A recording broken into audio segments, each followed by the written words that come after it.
우리 하나님의 말씀을 나누겠습니다. 데살로니가전서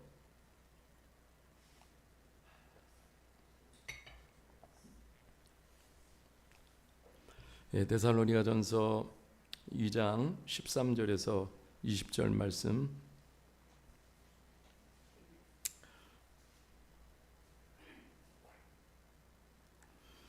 자, 우리 한 절씩 읽겠습니다. 이러므로 우리가 하나님께 끊임없이 감사함은 너희가 우리에게 들은 바 하나님의 말씀을 받을 때 사람의 말로 받지 아니하고 하나님의 말씀으로 받음이니 진실로 그러하도다. 이 말씀이 또한 너희 믿는 자 가운데에서 역사하느니라.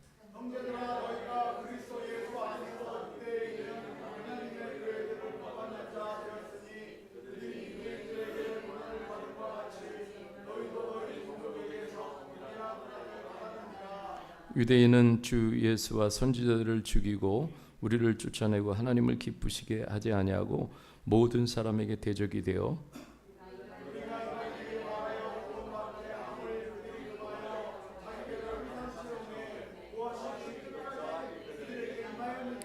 형제들아 우리가 잠시 너희를 떠난 것은 얼굴이요 마음은 아니니 너희 얼굴 보기를 열정으로 더욱 힘썼노라.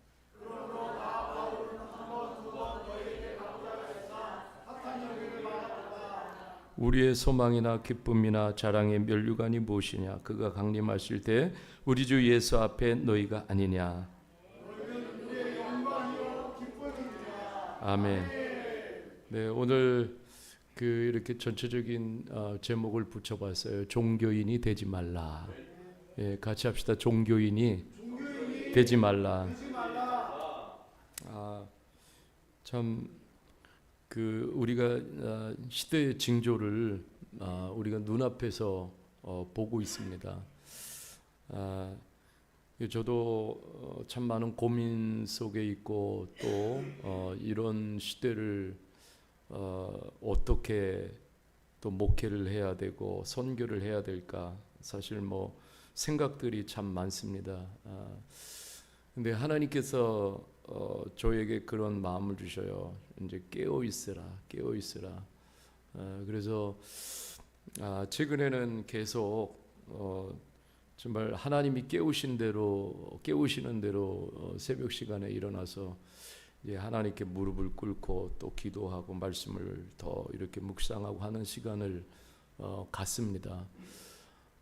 정말 이제 모든 것들이 지금 이제 다 무너지고 이 세상이 정말 극도의 타락을 해 가는 그런 모든 현상들을 우리가 눈앞에서 이제는 아주 더 정확하게 면밀히 보고 있는 것 같아요. 그래서 이런 것들을 볼 때에 우리가 정말 깨어있는 그리스도인이라면은 주님이 오실 시간이 얼마나 임박했는가를 우리가 정말 이거를 받아들여야 합니다. 얼마나 가까이 오셨는가. 그래서 우리가 이런 시간에도 깨어 있지 못하고 잠자고 있으면은 그럼 참 주님이 슬프실 것 같아요. 그래서 우리 교회적으로도 더 깨어 있는 교회가 되고 우리가 하나님이 우리들에게 많은 것들을 요구하시는 것이 아니에요. 그러니까 물량을 요구하시는 게 아니잖아요. 그러니까 오늘도 살아계신 하나님을 우리가 믿는 그 진짜 중심을 하나님은 우리가 지키고 또 행하는 것들을 그 작은 것이지만 그러한 것들을 하나님이 기뻐하시는 줄 믿습니다. 우리 하나님께서 구약에도 보면은 하나님이 이스라엘 공동체 아무것도 아니지만은 오직 사랑하셔서 선택을 하셨어요. 그래서 너희는 나를 믿기 때문에 거룩한 공동체가 되고 그 정체성을 유지했으면은 나는 바랄 것이 없다. 그런데 어떻게 됩니까? 이 이스라엘 공동체가 하나님이 너무너무 마음 아프고 슬퍼하실 때가 언제입니까? 그 이스라엘 공동체가 구별되지 못하고 종교화될 때, 그죠? 그리고 종교화를 넘어서 그리고 종교적으로 완전히 화석화될 때 하나님은 그 이스라엘 백성들을 정말로 하나님이 책망을 하시는데 그때는 들리지도 않습니다. 그러니까 그런 거예요. 신본주의라는 것은 하나님을 딱 마음의 중심에 모시고 사는 건데, 그런데 그것을 종교적으로 바꾸면은 인간을 그 마음 중심에 두고 사는 거예요. 그런 가치를 바꿔버리는 것이죠. 그래서 오늘도 이 말씀을 전체적으로 제가 보면서 느끼는 것은 바울 사도도 정말 경계한 것은 뭐냐면 종교인이 되는 거예요. 교회가 종교화되는 거. 이것을 바울 사도는 극도로 경계하고 그 당시 초대교회 데살로니가 교회에도 말씀해주고, 왜냐하면 자신이 경험했어요. 자신은 예수님을 만나기 전에 철저히 종교인이었습니다. 그런데 부활하신 예수님을 만나고 나서 영적인 사람으로 완전히 바뀌어졌어요.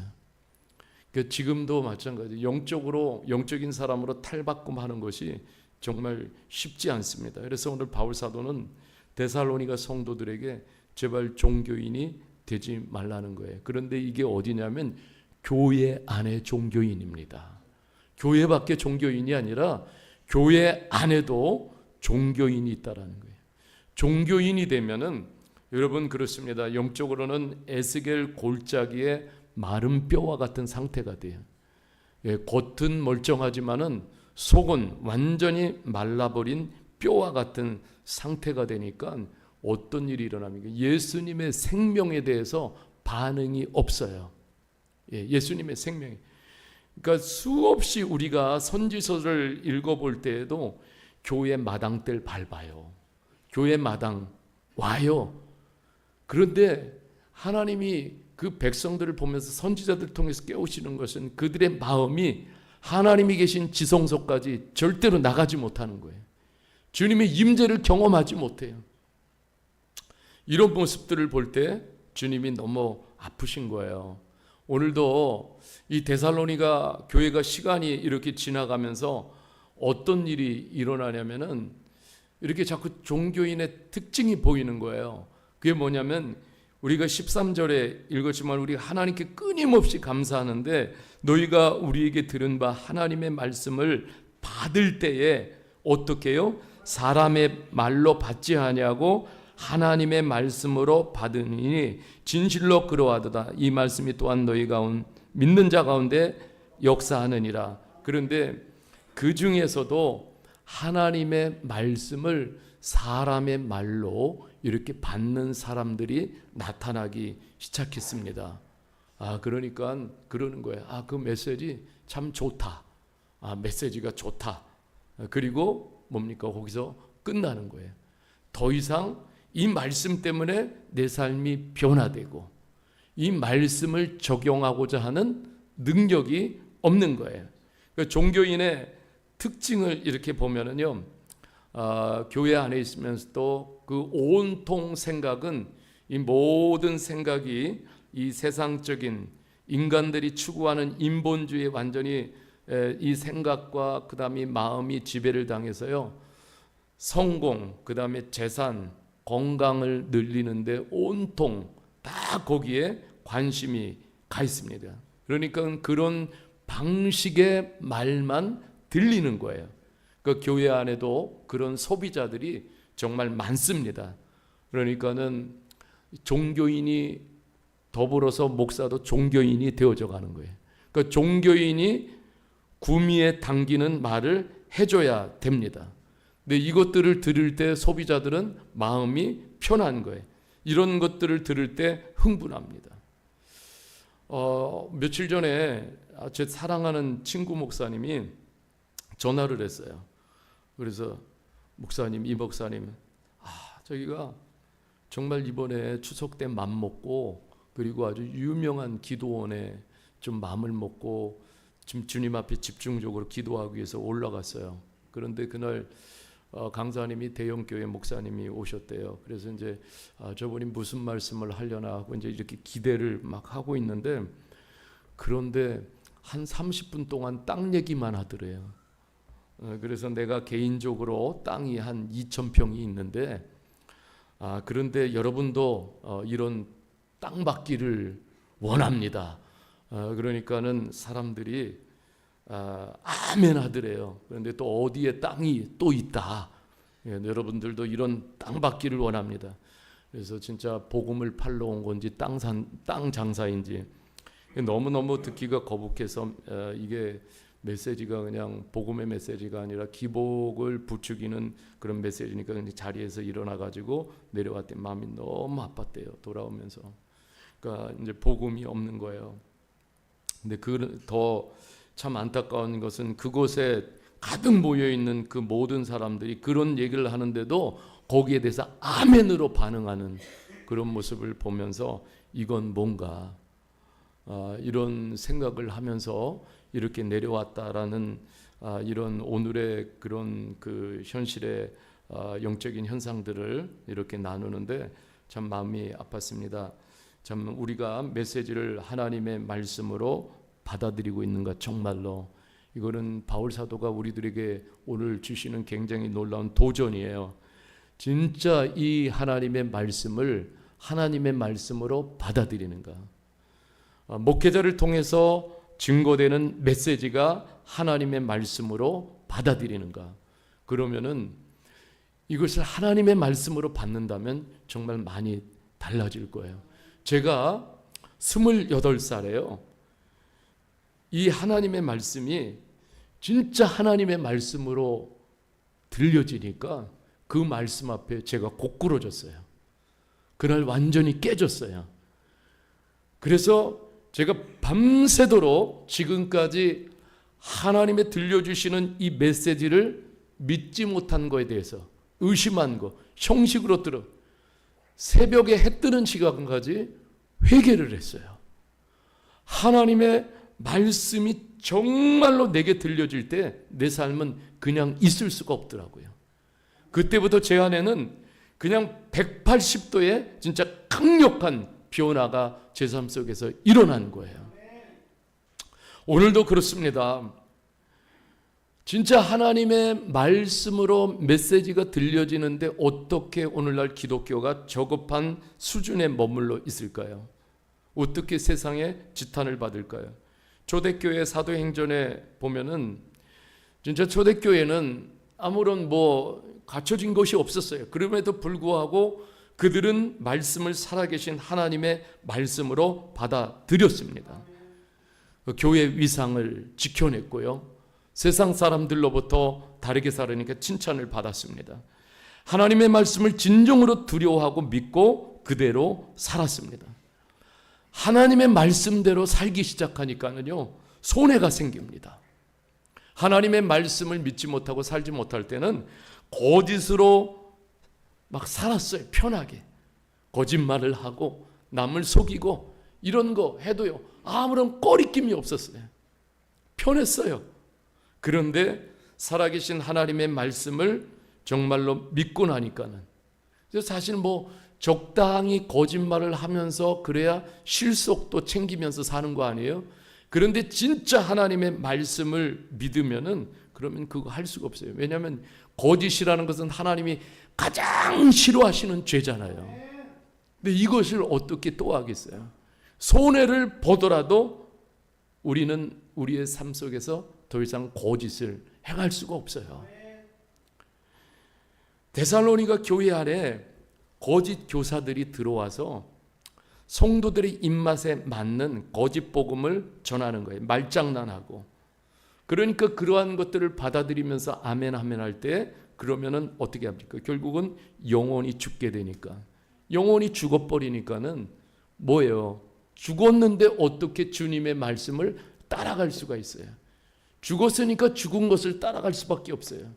죽어있는 세상의 가치, 죽어있는 세상의 세계관을 따라갈 수밖에 없어요. 그러니까 똑같이 사는 거예요. 똑같이 사는 거예요. 교회가 세상과 똑같이 걸어가고, 목사가 세상과 똑같이 걸어가고, 성도들이 세상과 똑같이 걸어가는 것이죠. 여러분, 바울 사도는요 말도 시원치 않았어요. 웅병가처럼 말하지 않았어요. 메신저로 외모도 별로였습니다. 바울 사도는. 우리가 아는 대로 바울 사도는 기록에 의하면 늘 두통을 달고 살았대요. 그리고 외모적으로 보면은 기록에 보면은 다리도 지금처럼 그냥 롱다리가 아니에요. 그리고 이렇게 구부러진 안짱다리고, 그리고 코도 이렇게 보면은 매부리 코로 이렇게 되어가지고, 그러니까 이 보이는 비주얼은 아주 별로인 거예요. 그런데 그 비주얼에 신경 쓰지 않았어요. 우리 바울 사도는 그런 비주얼일지라도 바울 사도는 오직 이 복음의 능력을 전했습니다. 그리고 이 복음의 능력을 믿었기 때문에 신실한 삶으로 복음을 증명했어요. 참 어려웠지요. 힘들었어요. 너 왜 다르게 살아? 돌멩이 날아오고, 너 왜 다르게 살아? 그러니까 침뱉고 맞기도 하고, 그렇지만은 복음의 능력을 믿었기 때문에 절대로 타협하지 않았습니다. 여러분, 요한복음 8장 47절에 이렇게 말씀하고 있어요. 같이 한번 요한복음 8장 47절, 자 같이 한번 읽어보겠습니다. 시작. 하나님께 속한 자는 하나님의 말씀을 듣나니 너희가 듣지 아니하면 하나님께 속하지 아니하였어. 주님이 말씀하시는 거예요. 진짜 하나님께 속한 자는 하나님의 말씀을 듣는다라는 거예요. 그런데 너희가 듣지 아니하면 하나님께 속하지 아니하였습니다. 그러니까 하나님의 말씀이 안 들리면은 그것은 뭐 그냥 종교인의 수준인 거예요. 평생 종교인이에요. 종교인은 늘 보면은 늘 자신의 이득만을 생각해. 하나님 원하시는 것은 상관이 없어요. 자신이 원하는 것만 취하면 되는 거예요. 시편 11편 1절에 이렇게 말씀하고 있어요. 여호와여 도우소서, 경건한 자가 끊어지며 충실한 자들이 인생 중에 없나이다. 사람들이 이거 원어로 보면 이렇게 되는 거예요.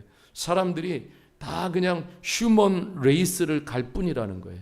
휴먼 레이스. 그러니까 스피리추얼 레이스를 하는 사람들이 보기 드물다라는 거예요.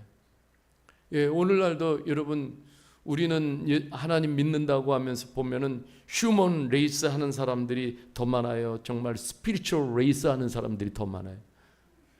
진짜 스피리추얼 레이스를 우리가 해야 될 줄 믿습니다. 예, 이거 주님이 정말 원하시는 거예요.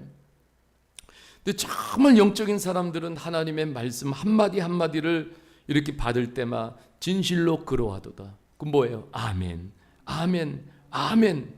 이러한 사람들이 분명히 살아계신 하나님의 말씀의 역사를 보게 된다라고 오늘도 우리들에게 말씀을 주고 있습니다. 여러분, 사도행전 27장 25절에도 보면은 바울 사도가 이렇게 말하고 있어요. 그러므로 여러분들이여 안심하라. 나는 내게 말씀하신 그대로 되리라고 하나님을 믿노라. 나는 내게 말씀하신 그대로 되리라고 하나님을 믿노라. 아멘. 예, 바울 사도는 그 태풍, 험한 태풍 속에서도요, 그런 고백을 하는 거예요. 나는 내게 하나님 말씀하신다. 지금도 그 말씀하신 그대로 되기 때문에 나는 하나님을 믿는다. 그러니까 우리가 오늘도 살아가는 우리의 세상의 환경은 어떻게 보면 폭풍 속과 같아요. 그런데 이때도 우리가 바울처럼 오늘도 하나님은 이런 폭풍 속에서도 말씀하시는 하나님이시다. 말씀하신 그대로 이루시는 하나님이시다. 그렇기 때문에 내가 하나님을 믿노라. 여러분, 이런 하나님 우리가 붙잡아야 될 줄 믿습니다. 그리고 용기를 잃지 않는 거예요. 다른 사람들에게 오늘도 전부 막 힘 떨어지고 힘 빠지고 두려움과 그리고 그 불안함 속에 있지만은 이 가운데서 바울은 두려워하지 않았어요. 불안해하지 않았어요. 도리어 주변에 있는 사람들에게 뭐라고요? 용기 내라. 용기 내. 하나님은 살아계셔. 하나님은 살아계셔. 이렇게 강력하게 도전을 줄 수 있는 저와 여러분 되시길 주님의 이름으로 축복합니다. 예, 그렇게 합시다. 우리 좀 옆에 사람들에게 도전을 줍시다. 하나님은 살아계시다. 하나님은 살아계시다. 네, 여러분 보세요. 또 14절에서 16절에 보면은 이런 거예요. 이 복음을 지키고 전하는 일에는 반드시 버든이 있어요. 버든, 짐이 있어요. 또 다른 말로 부담. 그러니까 여러분 편안하게 쇼핑하듯이 교회에 다니는 그것은 종교인의 수준이에요. 부담, 버든 지기 싫고 갖기 싫고. 요즘도 제가 이렇게 신문 기사를 이렇게 보니까는 그래요. 교회 왜 다니십니까? 당신은 교회 왜 다니십니까? 한번 물어보세요. 옆에 분이 교회 왜 다니세요? 자, 근데 이게요, 통계적으로 가장 많은 대답이 뭔지 아세요? 교회 다니는 최고의 목적이 뭐냐면 그냥 마음의 평안을 얻기 위해서. 이게 지금도 마찬가지예요. 지금도 첫 번째. 제가 과거에도 그랬어요. 대학원 다닐 때도. 그럼 그때도 교회 다니는 목적이 뭐냐 물어보면 마음의 평안을 얻기 위해서. 이게 그러니까 절에 가면은 템플에 가면은 절에 가도 뭐예요? 당신 왜 절에 다니십니까? 그러면 마음의 평안을 얻기 위해서. 그럼 뭐가 달라요? 아니 물론 초신자 때는 비기너 때는 그냥 오면은 진짜 마음이 평안해요. 찬송을 드리고 예배를 드리다 보면 하나님 평안을 주셔. 근데 거기 계속 머물러 있으면 돼요? 하나님 나에게 놀라운 직분도 주셨어요. 그래서 직분을 주셨어요. 직분을 주셨으면은 그러면 그때도 그냥 나의 교회 오는 목적이 마음의 평안을 얻기 위해서 여전히 그러고 있으면은 그 수준이 뭡니까? 그렇죠? 예. 근데 오늘 바울 사도는 그리고 우리가 영적인 수준이 올라간다라는 것은 중요한 걸 가르쳐 주고 있어요. 복음의 짐을 져야 된다라는 거예요. 복음의 버든을 져야 그래야 선교하고 영혼을 구원할 수가 있습니다. 저도요 아내하고 이렇게 늘 생각하지만은 매일 저도 24시간 보면은 교회 생각, 선교 생각, 부담, 또 눌리는 것도 있어요. 압박도 있어요. 늘. 그러니까 그런 생각하는 거예요. 복음 때문에 고난받는 것은 당연한 것이다. 그러면 이거 없이 살려면은 그냥 밖에 나가서 직장 생활하는 게 낫지 않은가? 반드시 짐이 있어요. 왜냐하면 복음이 고난 가운데 탄생했어요. 복음이 그냥 호화롭게 화려하게 탄생하지 않았습니다. 때로는요 우리가 이 고난에 복음 때문에 고난에 쓴 잔을 들이키는 것도 감사해야 돼요. 이게 진짜 복음이기 때문에. 그러니까 여러분 그 당시도 보면은 왜 종교가 이렇게 기독교를 핍박하고 박해합니까? 이 종교는요 거기는 악한 영이 주관하고 있어요. 종교의 끝은 뭡니까? 무덤이고 그냥 종교의 끝은 어둠이에요.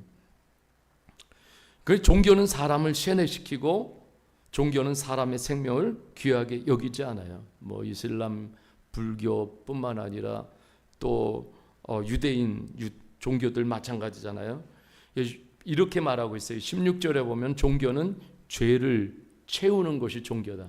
근데 기독교는 죄를 없이 합니다. 여러분 그래서 완전히 차원이 다른 것을 말씀을 하고 있어요. 그래서 여러분 우리가 오늘 바울 사도는 저는 이 메시지를 통해서 그러니까 하나님을 그 종교인들은 하나님을 기쁘시게 하는 것과는 상관이 없어요. 자기의 기쁨, 자기의 유익만을 위해서 살아가는 게 종교인들의 특징입니다.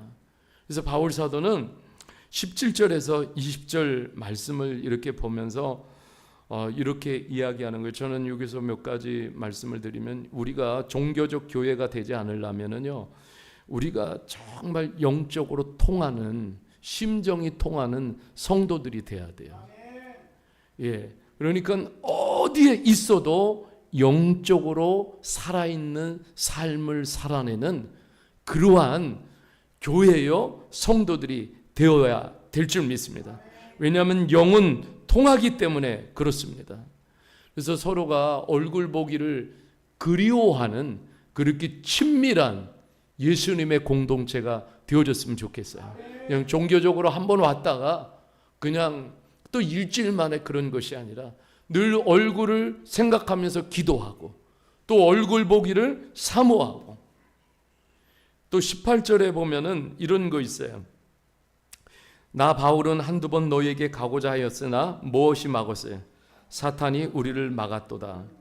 예, 사탄이 교회 사역을 막아요. 때때로 사탄이 목회를 막아요. 사탄이 선교를 막아요. 사탄이 우리가 영혼이 잘 되는 것을 막아요.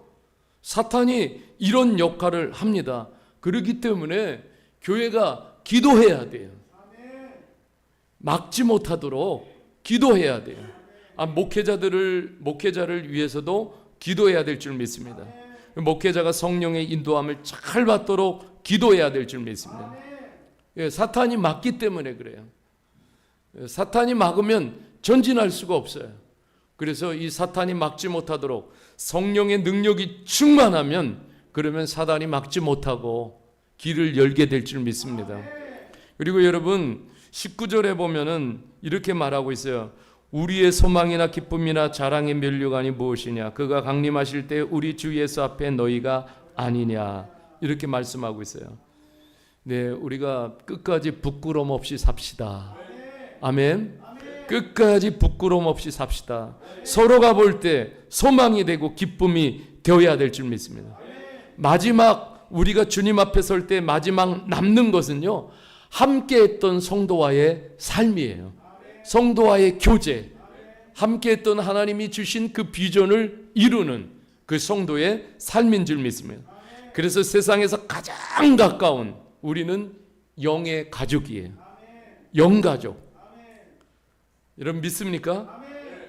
우리 끝까지 그렇게 가기를 원합니다. 그래서 여러분 고린도후서 1장 14절에 같이 한번 읽어보겠습니다. 시작. 너희가 우리를 부분적으로 알았으나 우리 주 예수의 날에는 너희가 자랑이 되고 우리가 너희의 자랑이 되는 그것이니라. 아멘. 이제 서로 자랑스럽게 신앙생활 합시다. 서로 자랑스럽게 주님을 따릅시다. 그래서 서로가 생각하고 볼 때에 정말 자랑스럽습니다. 주님을 섬기는 모습이 자랑스럽습니다. 주님의 제자로 살아가는 모습이 자랑스럽습니다. 정말 우리가 이렇게 박수 쳐줄 수 있는 그러한 우리가 삶을 살아내야 될 줄 믿습니다. 우리가 교회가 또 자랑스러운 교회가 돼야 돼요. 종교의 틀에 갇힌 교회가 아니면 좋겠어요. 진리의 자유함, 또 복음의 자유함이 넘치는 우리 실로암 교회가 되어지기를 주님의 이름으로 간절히 축복합니다. 그래서 우리 교회가 정말 그런 종교인의 교회가 아니라, 그래서 정말 영적으로 살아있는 그런 우리 실로암 교회가 되기를 주님의 이름으로 간절히 축원하고 축복합니다. 우리 이 시간에 같이 말씀을 생각하면서 우리 찬양 드리고 함께